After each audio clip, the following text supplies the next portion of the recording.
So, good morning mga kaibigan. Today is Sunday, new beginning na naman sa ating buhay mga kaibigan. So, thank you Lord dahil makasimba pa kami, buhay kami Lord, and good health always. Thank you Jesus in this morning. I hope kayo din dyan mga kaibigan na sana nasa mabuti kayong kalagayan.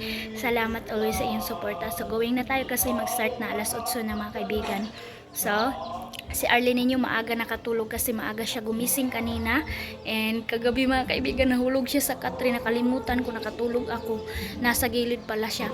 So worth it mga kaibigan, thank you Lord, kahit ano ganun lang kaliit yung ating kalabasa, pero binigyan pa rin tayo ni God ng bunga mga kaibigan. So yun na yun yung pinaka mga kaibigan. So worth it, kahapon dumating sila Dodong Junjun, nakabayad tayo sa mga tauhan, nakapakain tayo, ay nakabayad tayo ng mga utang, lalo na yung aming yung pinanday ni Pastor Jerome mga kaibigan.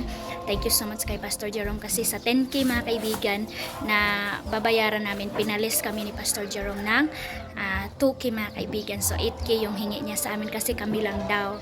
And then kung need din nila mga kaibigan maghiram ng aming pambot, so always sila kasi pinababaan tayo ng price. So thank you.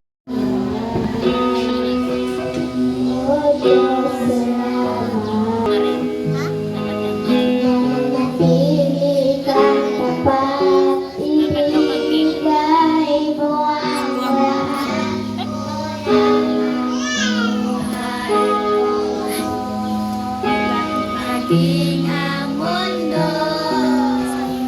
sa laki at pag-ibig mo. Hi. Hi. Beautiful. Beautiful girl. Beautiful girl. Beautiful girl ni mama girl. Guwapahi kaayo ang bata na mo. Beautiful girl, beautiful girl. Oh, agis papa. Agis papa. So, yan. Good morning mga kaibigan. Welcome po dito sa bahay. Kumusta kayo? I hope nasa mabuti kayong kalagayan. In this latest update, kakatapos ko lang naligo, and ayun, mga bata nandun na sa school. Si King Ronald, at saka si Eileen. Si Arlene natulog na. Napaligo ko na din yun, and nagtry na ako mga kaibigan ng inom ng Mipinamic at saka Mipinamic na Gardan, and then Mipinamic acid. Trinay ko na mga kaibigan. Nakukunan lang ng kunting sakit. Tapos ngayon, dito masakit dito banda mga kaibigan, at saka dito banda, at saka sa kaloob-looban masakit sobra, and then masakit mga kaibigan, maglunok. Tapos ngayon naubos ko na yung 5 na Mipinamic. Hindi pa rin mga kaibigan, and nagtry ako ng Mipinamic acid at saka amoxicillin. Trinay ko siya pag partner kung ano ba talaga, kung di talaga to titigil mga kaibigan, magpa-check up po ako. And kay Dodong Junjun, sa update kay Dodong Junjun sa kanyang likod, papasalamat kami kay God kasi nawala na lang bigla, nawala siya mga kaibigan. Pero kapag iinom siya ng soft drink, sumasakit. Kaya sabi ko sa kanya, wag muna mag-inom, so drink muna ng maraming tubig. Tapos ngayon mga kaibigan, second harvest nila mama in this latest update. Maganda ang tempo kasi makulimlim, hindi mainit, kaya siguro mas mabilis lang nila yun matapos. Napag-harvest kasi nakikita ko, pumunta na yung 2 kanter ng ninong ko undo. Ang doon na. And siguro hindi na ako maka-update sa inyo doon ba. Siguro na yun sila, nagkarga. Iwan ko kung 2 pambot pa rin yun. Grabe talaga yung harvest nila mama mga kaibigan. Di pa rin ako nakapunta doon sa Tabuk. Ayan. Nandun naman si Dodong Junjun, nagtrabaho na naman siya para daw makapagbili siya ng ulam. Yung isahod ni mama sa kanya, mabili niya ng ulam para din sa aming pagpatrabaho sa aming pagpa-harvest din sa aming kalabasa, para makasave na daw kami kasi yung tira namin mga kaibigan, binayad lang namin kay Pastor Jerome. Yan, yung naiwan natin sa pagpangmayad. Kaya todo kayod si Dodong Junjun ninyo para makabili ng ulam. Nakabayad na tayo kay Pastor Jerome sa ating pambot. So mayroon daw mayroong contact si Dodong Junjun. Yun na nga, 37K daw talaga yung bagong makina. So pag-ipunan pa namin yun mga kaibigan. Sobrang sakit. Ang dami kong labahin mga kaibigan, hindi pa bumalik ang ilaw. So ito yung latest update natin in this morning sa buhay namin dito sa Agusan, Mars. So yan mga kaibigan, di talaga maganda yung pakiramdam ko. Sana kaya yung gamot ko. So take na naman tayo nitong ating gamot. So hindi talaga ako pinuntahan ni Dudong Junjun today. Sabi ko sa kanya siya yung magsundo kasi mahiya ako kay Papa magtawag or magpaano ako dito ba, kuha ako dito kasi nakita ko sila Papa. Siguro nagkuha yun ng snack or kanin. So ngayon mga kaibigan, dahil umilaw na mayroon na kaming kuryente, todo laba tayo mga kaibigan. Ipasilip ko lang sa inyo konti. Wala, ang labo nun. So ngayon is mag-drink muna ako ng gamot ko. Gusto ko sana i-update sa inyo yung second batch, second harvest nila Bianan. Proud ako ipakita sa inyo kung gaano kaswerte ni Papa sa kanyang kalabasa. So dahil masakit yung ano ko, tainga ko mga kaibigan, pinaalagaan ko muna si Arlene kay Dona. Binigay ko muna doon para makapokus ako pagwasing, para pag malabhan ko na to lahat mga kaibigan, maka-update na ako, makasama-sama na ako kay Dudong Junjun.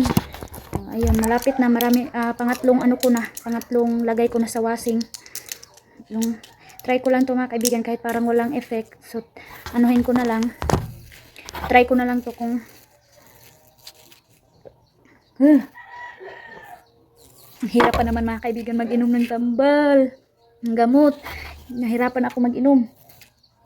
Kasi hindi ako sanay mga kaibigan. Pero kayanin ko to, need ko mag-take ng medicine, baka mapano tayo ba. Meron akong followers nagsabi na wag mong pabayaan yung dinaramdam mo kasi delikado. So ayun, nag-take na ako ng medisina and meron na din tayong pang bili-bili. So dito lang talaga mga kaibigan. Siguro nangarga na yun sila. Siguro ngayon lang na day kasi 12 tao yung kinuha nila Papa mga kaibigan. Siguro ma-deliver siguro yun ngayon. Kasi kukunin yun ng buyer kasi volume. Isang anuhan yan mga kaibigan. Isang wing band siguro, mga kalahati ng wing band siguro ang malagyan ng kapapa, kaya siguro minadali nila kasi naka-stack na yung doon canter, siguro nagkarga na yun sila. So magwasing muna ako in this latest update. So yan mga kaibigan, okay na siya. Buti nakabinta talaga kami ng kalabasa, kaya na dala kaagad namin doon sa bayan ng Lapas itong washing na paayos namin. So dito ako nagwashing, hindi ko muna pinasok doon sa mga kaibigan. Ko muna pinasok doon sa CR kasi baka kitkitin na naman ng kainin naman ng daga. Kung pa si Dudong Junjun, pa siya ng time na mabigyan niya ng time na poison yung mga daga na yan. So good evening mga kaibigan. Natin? Maliit ang mangudi. Itong ko dito sa tainga ko mga kaibigan, no. Pang-anuhan na po ako ni Lula Yaya. Ayan, no, itong mga herbal na nilagyan niya ng magson. Ito yung hinilot niya sa akin, kaya ngayon inaano ko pa rin siya.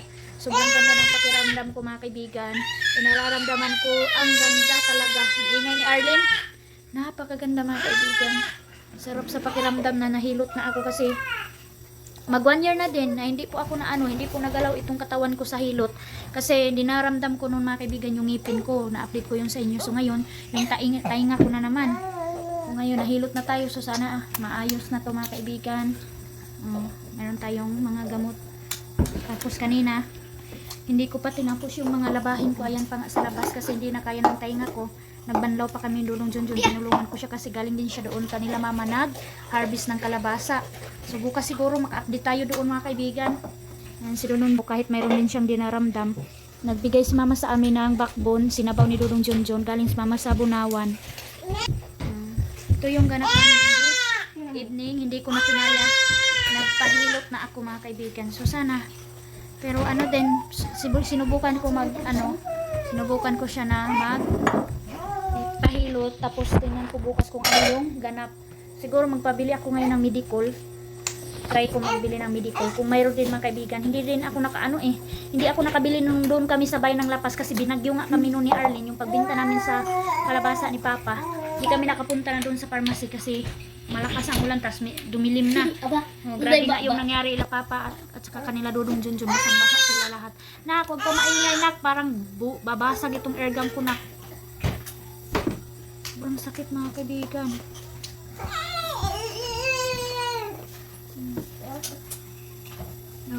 Yan. At least nakuna na yung yung trabaho ko na paglalaba. So yan, good morning mga kaibigan. Napakaganda ng weather natin. Sumikat na si araw. So busy na naman tayo in this morning mga kaibigan. Gusto ko ipakita na naman sa inyo yung second harvest nila Bianan for today's update mga kaibigan. Ayan na yung, so Kahit masakit yung tainga ko mga kaibigan, kayo din ako. Trabaho din pa rin tayo mga kaibigan.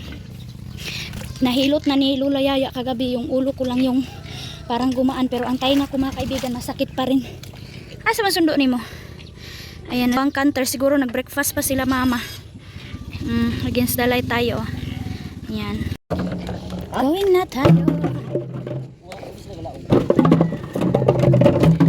Sala tayo ng tubig. Uy, yan na. Good morning, Tikgon. Ay, papakita ko din sa inyo yung yung bagong pambot din ni Papa mga kaibigan, kasi hindi tayo nakapunta. Ngayon pa lang. Ngayon pa tayo mayroong lugar. Iniwan ko na yung nilabhan ko, hindi ko pa natapos. Ate Manina, shoutout ate. Second harvest na nila Mama at Papa ate. Nawala kayo ni Kuya. Update ko na lang doon para makita nyo kung gaano na naman kadami yung na-harvest nila biyanan. Nato ni sila Yoyo de. Nandyan na pala sila Yoyo. Nakauwi na galing doon Surigao mga kaibigan. Shoutout sa taga Surigao. Wah, dali kalabasa. Dali mong nuloy. Nagtanong dahil siya. Nuloy na nuloy yan. Kay Kuya na basa ni. Mayroong kalabasa mga kaibigan. Taga Kilubidan daw ang may-ari nito. Si Manong yung kinargahan. Kuan kaysad, dagko kaysad. Oh? Sakyat muna tayo kasi nag-breakfast pa siguro. Mambay ni amor bang watermelon, nailingin. Ha? To. Yan lagi malingin. Ngalabahan din ni Mama oh. So malaki pa rin ang Agusan River mga kaibigan. Thank you Lord. So hindi pa rin nahirapan sila Mama mag-travel sa kanilang kalabasa. Yung sa atin. Dito tayo. Akyat tayo dito. Let's go! Visit na naman tayo dito sa bahay. Nilabyanan. Grabe.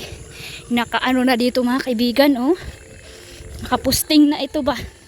Wow, malaki to. Napakalaki nitong pambot na to mga kaibigan ni Papa oh. Wow. Hala. Ay, kalok-alike yung design doon sa amin ah. Malaki lang yung design. Yan oh. Pero yung sa amin double, single lang itong kapapa sa design. Ay, nakapaint na pala si Papa. Ayan, ate, kuya, Caleb. Meron na Papa malaking pambot. Very big. Very big pambot. Yan oh. Kargahan ito ni Papa kaya nilakihan niya para pangkargahan ng kalabasa. In case na maliit na lang yung harvest nila mga kaibigan. Dito na ilalagay ni Papa ang pambot. Wala pang bahayan dito ng makina. Ayan na oh. Wow, ang ganda. Grabe, napakaganda. At saka ang laki. Ayan na yung trapal ni Papa oh. Napakalaki uy. Ate, napakalaki. Hindi na naman matatakot si Kuya Caleb. Grabe, ang lalim oh. 5,000 kilos yata ito mga kaibigan. Ang malalagay dito na kalabasa. Ay, 3 to 4 kilos siguro. Ayan, yung karga niya. Yung makakaya niya. Grabe. Oh. Ito ang detalye ng pambot ni Papa.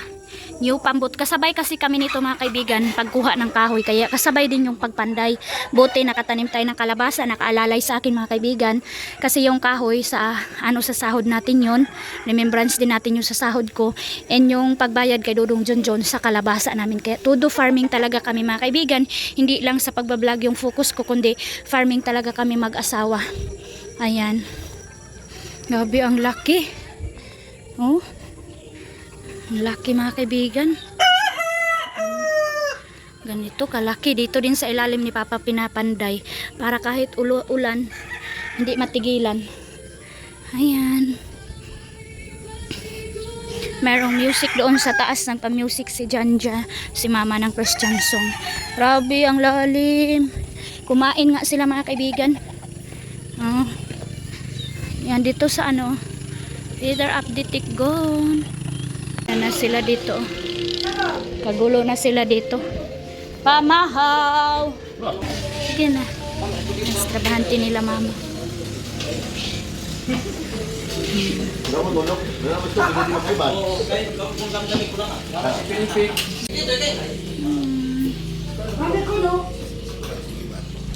So, going na kami. Tapos na sila kumain. So, time to karga na sila doon sa canter. Alas 7 na po ng umaga. Masakit yung ano ko tainga ko mga kaibigan, lalo na maingay. Sobrang sakit, parang kinarayong ba yung sakit niya. Tinignan ni Dodon Junjun yung pambit ni Papa. Hindi mo na ako nag-break. Aray! Aray! Diyos ko Lord! Sumakit na naman mga kaibigan. Ano kayang gagawin ko nito eh?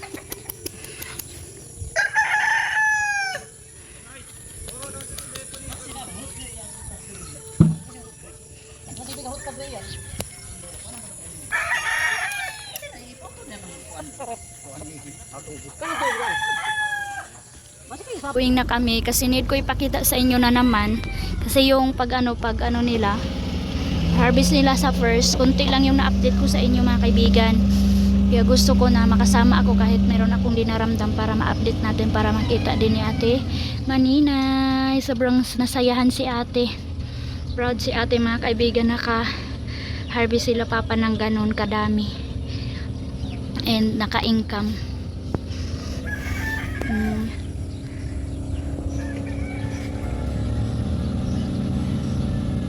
Lagi ka kanter isara.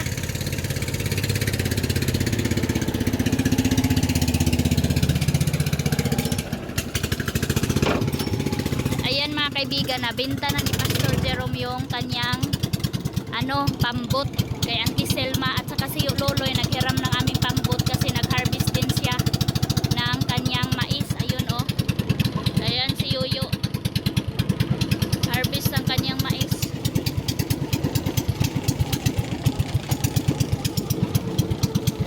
Ay punta na nila Sister Gian yung kanilang makina. Oh my God. Nabentayan nila mga kaibigan ng 35,000. So saktong-sakto din yan sila. Auntie Selma, medyo gabok na din yung kanilang pambot kaya ayun binili nila. Matibay yan na pambot nila Pastor Jerome kasi yakal mga kaibigan. Ow! Agay, kasakit sa akong talunggan mga kaibigan. Lalo yung ni Manong pambot nagsira. Sos sila King, nag-school sila King. Bininta ni Pastor Jerome mga kaibigan yan kasi kahit pagbinta yan si Pastor Jerome ng pambot, pangalawang pambot na niya to mga kaibigan. Yung isa bininta pa rin niya. Okay naman magbinta siya kasi marunong naman siya magpanday. Ngay, bolt mo ngay. Bolt na sa ninghihi. Ako, abay, kursuin. Sinya oy, kuan mo ngaon. Pudpud na day na imo no. Kaya nagingi si Manong ng bolt para ma-change yung bolt sa cross join mga kaibigan kasi pudpud na yung cross join ni Manong.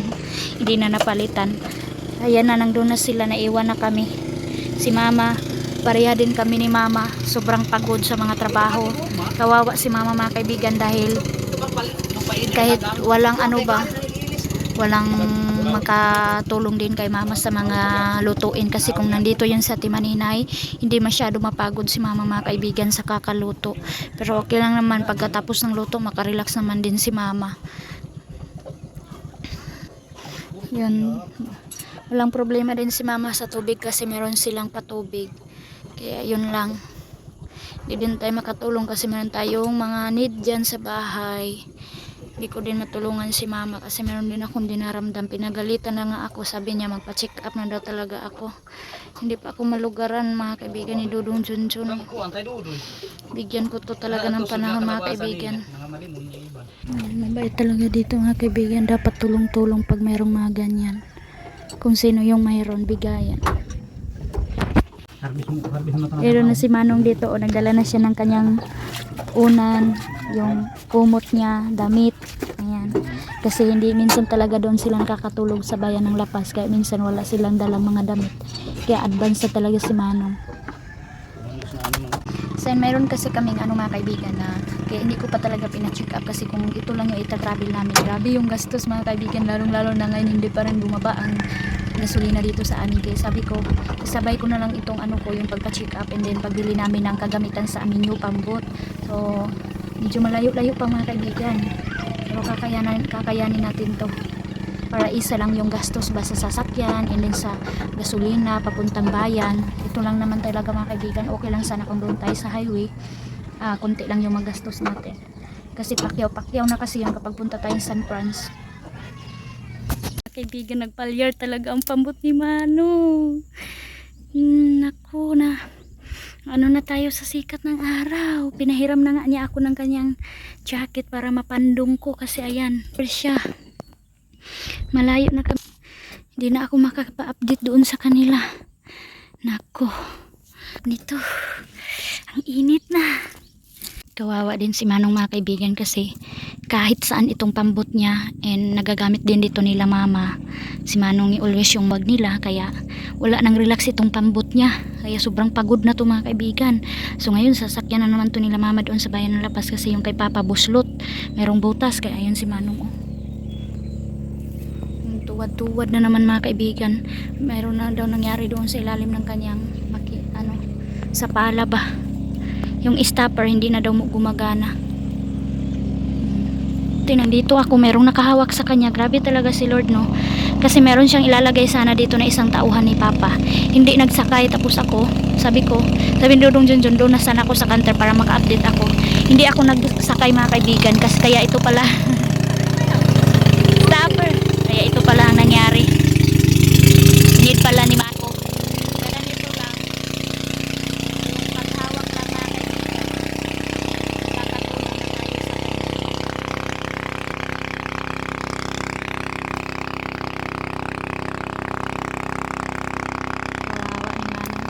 okay na? Tuklod na? Ayan na mga kaibigan, sana okay na. Lord, ayan taon pasag di Lord among biyahe, Lord Jesus. Bless us, O Lord God, nga ma-okay ang pambot ni Manong para makapunta nun.